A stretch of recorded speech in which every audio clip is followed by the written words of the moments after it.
नमस्कार मित्रांनो, मी श्रेयश विठ्ठल वगैरे third year MBBS student from government medical college Sindhudurg.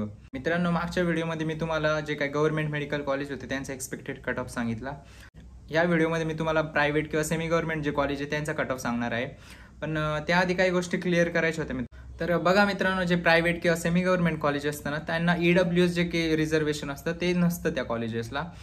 पण समजा जर तुमचा इन्कम 8 लाखापेक्षा कमी आहे तर तुम्हाला EBC नावाची स्कीम लागू होते, त्यामुळे तुमची जी फीस आहे ती 50% राहील, पण EWS रिझर्वेशन राहत नाही त्या कॉलेजेसला।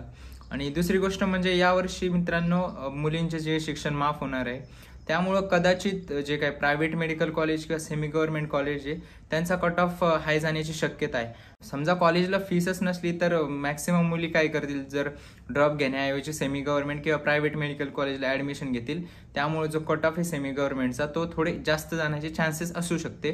त्यामुळे हा जो कट ऑफ राहील त्याच्यात चेंजेस होण्याचे भरपूर चान्सेस आहे, कारण की आता ते scheme private medical college, deemed university आणि सेमी गव्हर्नमेंट कॉलेज यामध्ये कशा प्रकारे डिस्ट्रीब्यूट होईल, त्याचं प्रोसिजर काय जे काय ते येण्याचं बाकी आहे अजून। आणि अजून कॉलेजेसलाच माहित नाही की नेमकं कोणत्या विद्यार्थ्यांना फ्री करणार आहे शिक्षण। फक्त एवढं माहिती आहे की मुलींचं शिक्षण फ्री आहे आणि ते होणार आहे कशा पद्धतीने, कॉलेज फीस माफ होणार आहे, ट्युशन फी, हॉस्टेल, जिमखाना, नेमकं कोणती फी माफ करण्यात येईल, जर माफ करण्यात आली तर मग सेमी गव्हर्नमेंट आणि प्रायव्हेटमध्ये फरक काय राहील, असे भरपूर काही प्रश्न आपल्या समोर येतात। त्या ज्या गोष्टी मी नंतर कधी सांगाल जेव्हा एक कन्फर्मेशन येईल सरकारकडून किंवा जे काही प्रायव्हेट मेडिकल कॉलेज त्यांच्याकडून, त्यावर मी डिटेल व्हिडिओ बनवाल।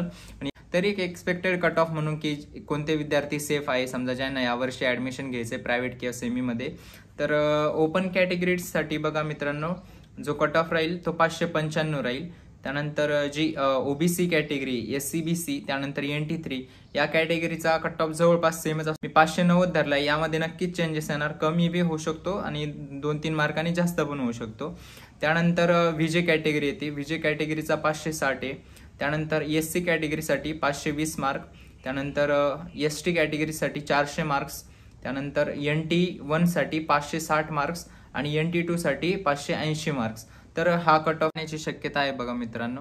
आता या कट ऑफ मध्ये नक्कीच बदल होईल। हा जो कट ऑफ आहे मी तो लास्ट इयरच्या सेकंड राऊंडला विचारात घेऊन बनवला आहे। आता यामध्ये स्ट्रे वॅकन्सी, त्यानंतर राऊंड 3 किंवा मॉपस जो राऊंड आहे त्यामध्ये तुम्हाला आढळून की कट ऑफ थोडा खाली गेला होता।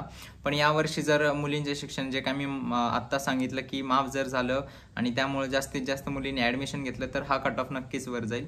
आणि दुसरी गोष्ट म्हणजे मित्रांनो, माझ्या व्हिडिओला व्ह्यूज चांगले येत आहे पण भरपूर विद्यार्थी सबस्क्राईब करत नाही चॅनलला। तर माझी रिक्वेस्ट आहे तुम्हाला की तुम्ही जर व्हिडिओ बघत असाल आणि माझ्या व्हिडिओतून तुम्हाला थोडा जरी फायदा होत असेल तर नक्कीच चॅनलला सबस्क्राईब करा। आणि तुमचा एक सबस्क्राईब मला एक नवीन व्हिडिओ बनवण्यासाठी प्रोत्साहन देत असतं। आणि माझे व्हिडिओ जर आवडत असेल तर व्हिडिओला लाईक करा, चॅनलला सबस्क्राईब करा आणि तुमच्या जास्तीत जास्त मित्रांपर्यंत हा व्हिडिओ शेअर करा। धन्यवाद।